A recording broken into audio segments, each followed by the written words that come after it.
Wir Roma müssen uns weder eingliedern, noch integrieren, noch sonst irgendwas. Wir leben seit Anbeginn der Menschheit als eure Nachbarn, als eure Kollegen, Kolleginnen, mit euch in dieser Gesellschaft.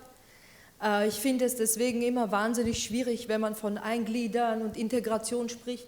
Jede Gesellschaft, jede, und vor allem die Roma, wir entwickeln uns ja jeden Tag. Wir sind nicht stehen geblieben.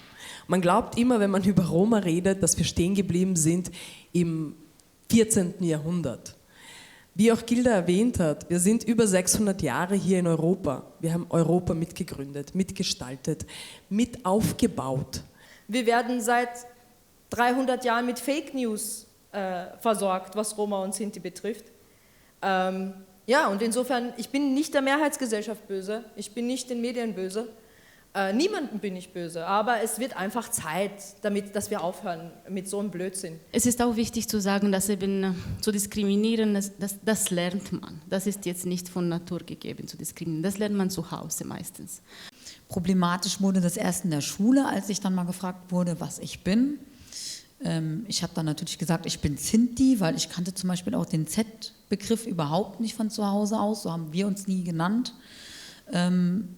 Irgendwann hat mir dann jemand gesagt, dann bist du also eine Zigeunerin. Und ich war 6 oder 7 Jahre alt und habe dann gedacht, das ist die Übersetzung von diesem Wort Sinti. Welches Pferd hast du zu Hause?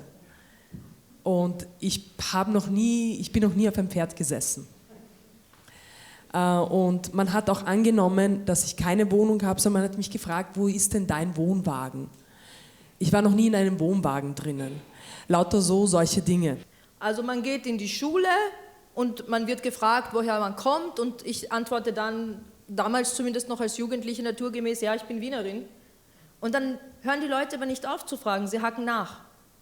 Ja, aber das kann ja nicht sein. Woher kommst du wirklich? Und dann sage ich, ja, meine Eltern sind auch in Wien geboren. Nein, das gibt's nicht. Wo kommst du wirklich her? Also man wird in diese Situation gedrängt, über eigentlich sehr intime Dinge, die eigene Familiengeschichte in irgendeiner Art und Weise sprechen zu müssen. Ich war eigentlich als Favoritin für Senat, als Diaspora-Vertreterin. Wir waren auch so 3 Plätze für Diaspora in unserem Parlament. Und ich war die Favoritin. Ich dachte, es wird alles wunderbar laufen. Ich habe eine Kippe gehabt, es war gut. Und plötzlich kam, ihr Vater ist Zigeuner.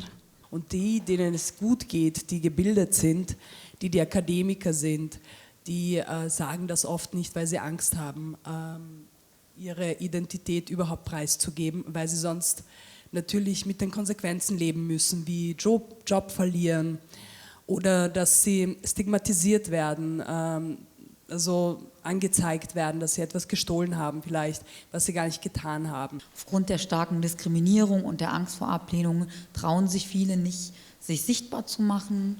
Dadurch, dass sie sich nicht sichtbar machen, bleibt in den Köpfen der Mehrheit meistens ein sehr stereotypes Bild von der Ethnie da, und dieses Bild ist leider schwer zu entkräften, wenn es keine Gegenbilder gibt. Wir werden ja irrsinnig viel aus der Geschichte ausgeschlossen. Also international, auch beispielsweise Spanien. Spanien rühmt sich ja mit Flamenco. Die sagen, ja, das ist unsere Geschichte, das ist Spanien, und zeigen immer Flamenco. Aber Flamenco kommt ja aus der Roma, also das ist die Kunst der Roma. Das sind unsere Tänze, das ist unsere Sprache, die hier auch gesungen wird. Wir reden immer von einer Minderheit. Eine Minderheit mit jetzt offiziell 14 Millionen Menschen in Europa. Das ist fast doppelt so viel wie Österreicher. Bei uns ist es eher so, dass Frauen sehr wohl zur Schule gehen sollen. Die Frauen haben bei uns das Sagen. Es ist ein Matriarchat, auch wenn unsere Männer so tun, als würden sie das Sagen nach außen haben. Es ist aber wichtig, wir lassen sie, weil wir ja immer noch das Sagen haben. Wir sind Journalisten, Kommunikationsberater, Projektdesigner, Anwälte, Psychologen, Präsidenten, aber alle fragen uns nur nach unserer Identität. Das heißt, wir wünschen uns jetzt hier nicht die Veränderung, dass wir neue Politik machen wollen. Wir wollen eigentlich, dass die Grundrechte für unsere Menschen, auch für unsere Menschen gelten und die auch in der Realität unseren Menschen zugutekommt.